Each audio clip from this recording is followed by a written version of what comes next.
E aí, pessoal, bem-vindos a mais um conteúdo da disciplina de Bancos de Dados 2. Nós agora estamos finalizando o módulo de bancos de dados distribuídos e a cerejinha do bolo de bancos de dados distribuídos são as transações distribuídas. A gente recupera aquele modelo S de que a gente falou lá no início da disciplina, quando a gente estava falando sobre transações e as características de atomicidade, consistência, isolamento e durabilidade. Mas aí vocês me perguntam, se eu tenho um banco de dados, a gente estudou transações no contexto de um banco de dados centralizado e multiusuário. Mas e agora? Quando a gente passa para um outro contexto, que é múltiplos bancos de dados, ou seja, bancos de dados distribuídos que compartilham os mesmos dados e que são acessados por múltiplos usuários ao mesmo tempo. Como garantir as propriedades do modelo S neste contexto? E é aí que a gente introduz a questão da transação distribuída. Então, uma transação distribuída é uma transação que envolve dois ou mais servidores. Um desses servidores é o coordenador de transações distribuídas, que a gente chama de DTC. O DTC ele é responsável por encadear e monitorar a execução de todas as transações nos servidores envolvidos. Então, o DTC ele é o coordenador. Ele não necessariamente possui dados. Ele pode, por outro lado, compartilhar um dos servidores físicos, mas ele é um serviço independente do sistema gerenciador de bancos de dados distribuído. Então, nós temos aqui três atores nesse teatro. Nós temos o cliente, que faz a requisição de uma transação para o coordenador de transações distribuídas, e este entra em contato com os servidores que contêm os dados, propriamente ditos, com os vários servidores do cluster que compõem o banco de dados distribuídos. Então, para que isso aconteça, a gente pode fazer isso de duas formas. A primeira é fazer transações planas, a mesma transação executando em vários servidores. Isso não é um jeito muito eficiente, porque você não tem como garantir o estado global da transação. Você tem como garantir apenas os estados locais. E você tem o modelo de transações aninhadas, onde a transação depende de subtransações diferentes em cada servidor. Como que é isso, transações aninhadas em cada servidor? Bom, vamos lá que eu te explico. Você tem o cliente, ele faz uma requisição para o DTC e cria uma transação. Então, o que acontece? Quando o DTC cria essa transação, ela é a transação global. Então, o DTC ele vai monitorar em todos os servidores a execução dessa transação. Então, em cada servidor desse, ele vai receber o pedido da transação, a solicitação ele vai ser comunicado daquela transação. Cada servidor vai iniciar a sua transação local. Então, a transação global, ela possui várias transações locais aninhadas, cada transação em um servidor diferente. Então, esse modelo aqui é o modelo que é adotado no protocolo de commit em duas fases, ou famoso 2PC, Two Phase Commit. Que fases são essas? São a fase de preparação e a fase de confirmação. Então, vamos parte por parte. Primeiro, na fase de preparação, o coordenador, o DTC, ele grava no log que ele vai preparar a transação T. Então, ele vai iniciar o processo de execução da transação. Ele vai enviar mensagem para todos os servidores, pedindo o estado daquele servidor, se ele está preparado. Vai enviar a transação para aqueles servidores e vai aguardar o retorno de todos os servidores envolvidos. Então, essa é a fase de preparação.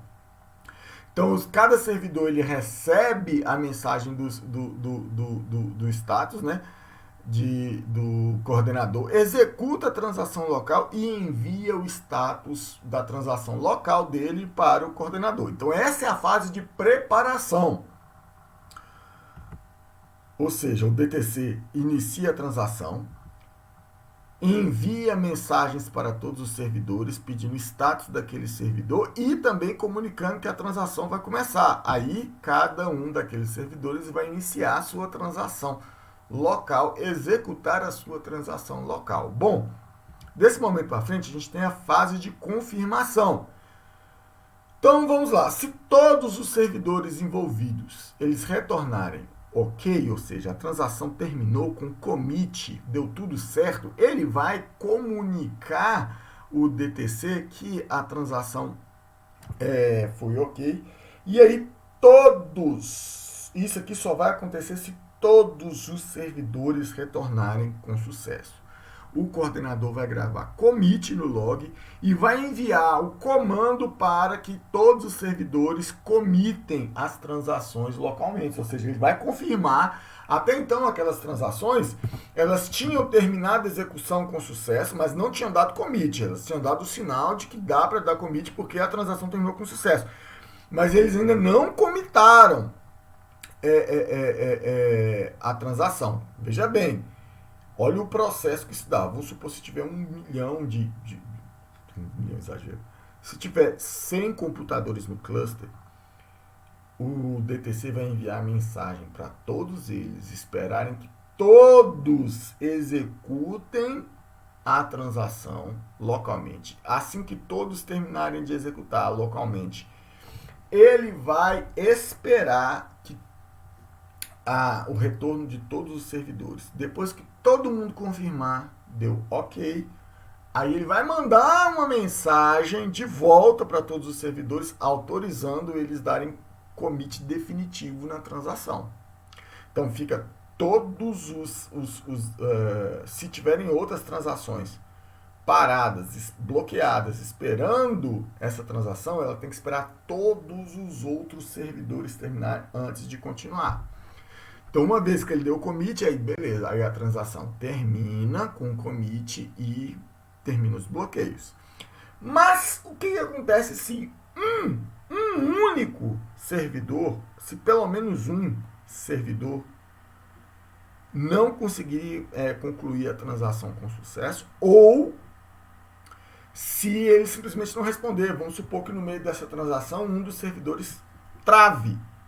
Se ele travar, ele não vai responder. E o DTC vai ficar parado e todos os outros servidores parados assim, aqueles dados, né? Aqueles dados que sofreram bloqueio para executar a transação, eles vão continuar bloqueados, aquele conjunto de dados, enquanto aquele servidor não responder. Eles vão ficar esperando. Todo mundo vai ficar esperando. Todos aqueles dados em todos os servidores ficarão bloqueados.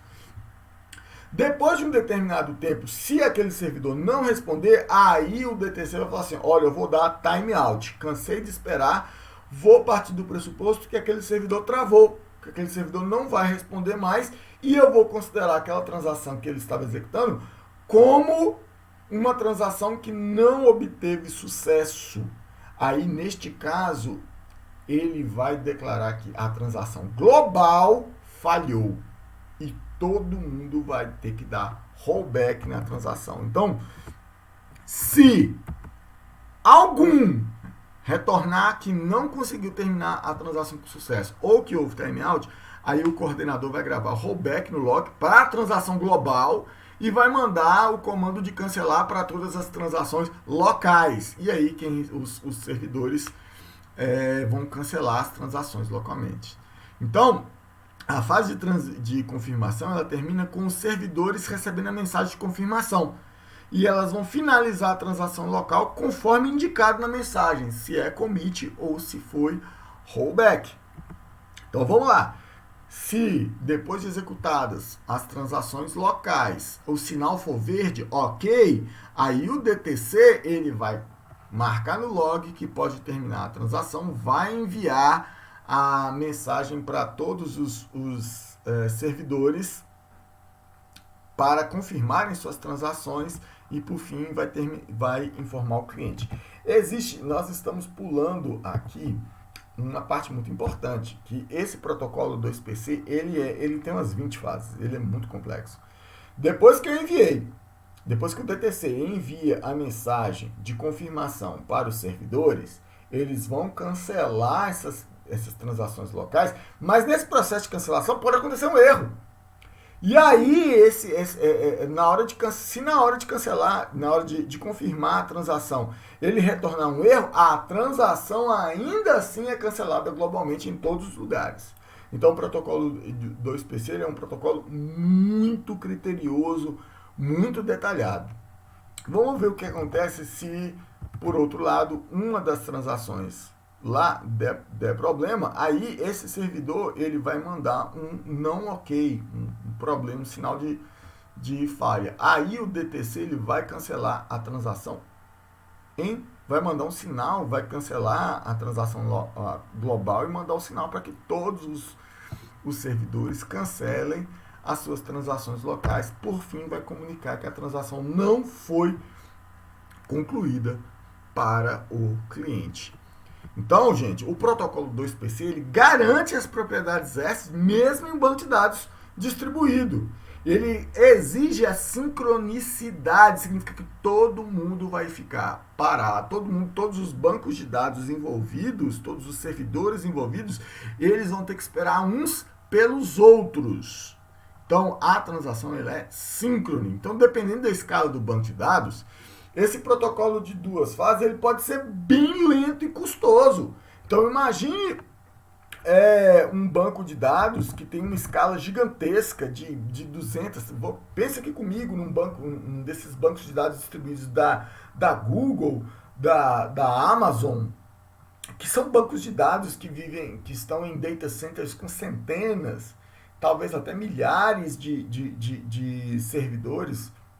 Então, toda vez que ele para uma transação utilizando esse protocolo com a transação síncrona, cada servidor individual vai ter que esperar todos os demais para concluir a transação. E aqueles dados que ficarem bloqueados, se tiverem outros clientes querendo utilizar, eles vão ficar bloqueados esperando o término da transação.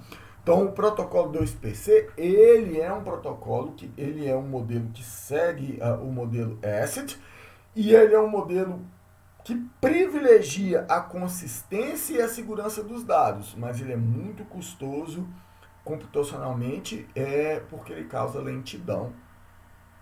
Todo mundo vai ter que ficar esperando pelos outros. Bom, isso dá margem para a gente abrir um outro tipo de discussão.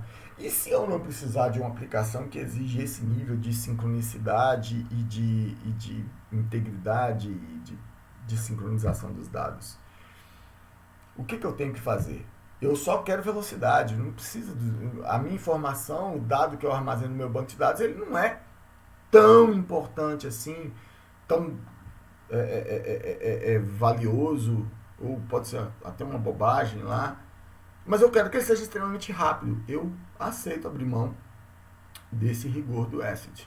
Bom, isso nos leva ao teorema CAP e ao modelo Bayes, que é o tema da nossa próxima aula. A gente se vê lá. Falou, pessoal!